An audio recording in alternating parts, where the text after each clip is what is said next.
What's up, people? It's your man, Urban Lover, coming from your mama's basement, baby, with that banga-langa. You know me with that article flow. You know how I do it. You know what I do. So anyway, we get right into it. This is another one of my series from Lakers Unchained, and this one is about no other than Superman Lover.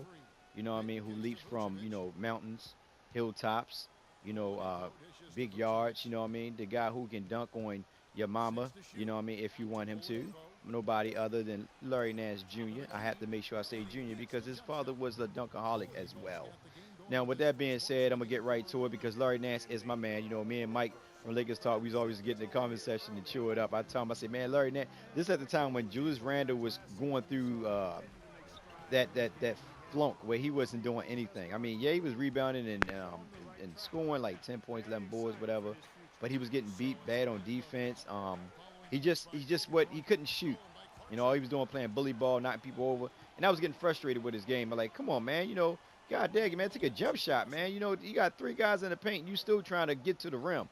You know what I mean? And you're not drawing foul because you're not a star like that. You know what I mean? And he wasn't getting no foul calls, nothing like that. So he wasn't kicked out. They bring Larry Nance in. Larry Nance bring that energy. You know what I mean? He came in. The guy got a couple steals, a block. You know what I mean? Also, he got a dunk in there. You know, people, the crowd going crazy. I'm going bananas. Now let's get right to it. What I want to say about Larry Nance is this: his offense.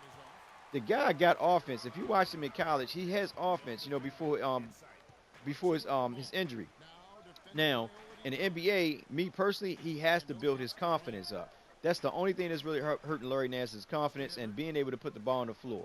Now he did it in college where he put the ball on the floor, but he don't have enough confidence. Like he will pass some shots, he's wide open. Like he could be like 5 feet away from the paint, man. He would pass up a shot, and kick it out.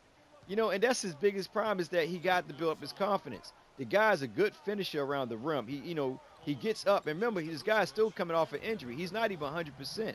So just imagine when he becomes 100%. This guy played real hard around the rim, and he reminds me so much of Sean Marion from Phoenix Sun because Sean Marion was like a utility player. He was just that guy where, for small reason, he would just be at the right place at the right time. He had an ugly shot, just like Larry Nance has right now. Larry Nance has a real ugly shot. Larry Nance, now in college, he hit the three ball. Now, that's what he's going to be working on is more of a getting his jumper more down. Now in practice, they said the guy can hit the jumper, he can hit the three, but he just doesn't have the confidence. He doesn't take the shots. That's like the biggest problem with Larry Nance. And with Luke Walton's system, he gonna have to take them shots, especially if he open. You can't be passing up open shots, brother. You know what I mean? That's the whole point of us getting you in the NBA, man, and getting you that nice size contract. You know what I mean? To come in and help the team. You do a lot of things on defense and as a utility player, but you also got to help us when we need you the most. So with that being said, on his defense, like I said, him and Brandon Bass were probably the best defenders on the team. Remember, Brandon Bass was only 6'8" and he was playing center. But him and Brandon Bass were like the best defenders on the team. Luke Walton will always get back. Like if you watch some of the plays, he would get back and block shots on, a steal from an opposite opponent team, going to the basket. He would get back, get a block. Play a pretty decent defense.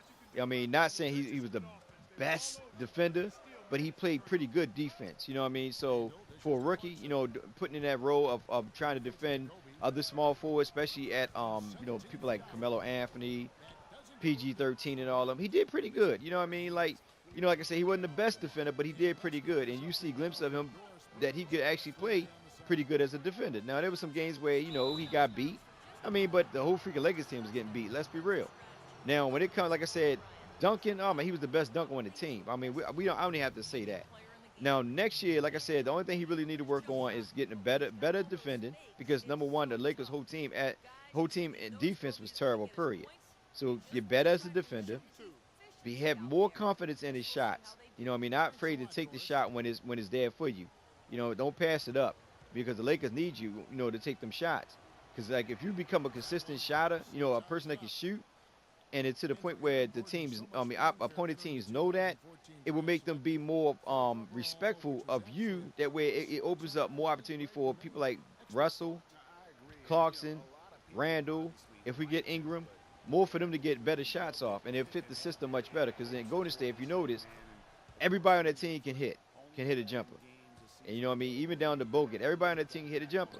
So with that being said, like I said, the only thing he need to work on his offense is just be, have confidence in his shot.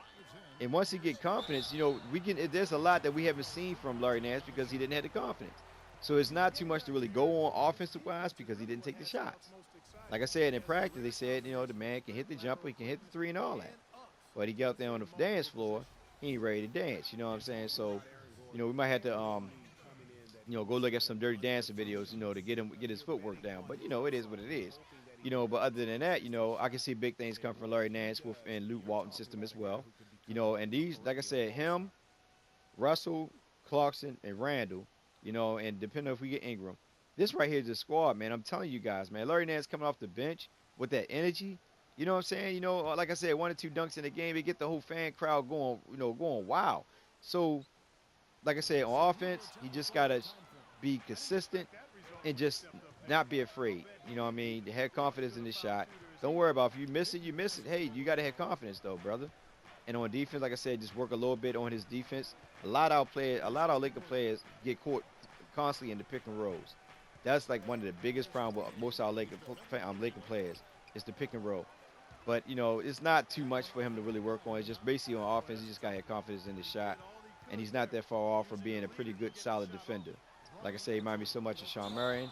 But if at the end of the day, we got a lot to look forward to. With that being said, Laker family, love you guys. Like, share, comment. Get in the comment section and basically chop it up with me. Let me hear what you got to say. Let me hear your thoughts and opinions.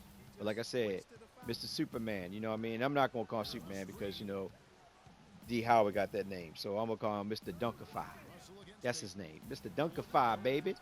All right, with that being said, it's your boy Urban Lover. I'm out. You have a blessed day.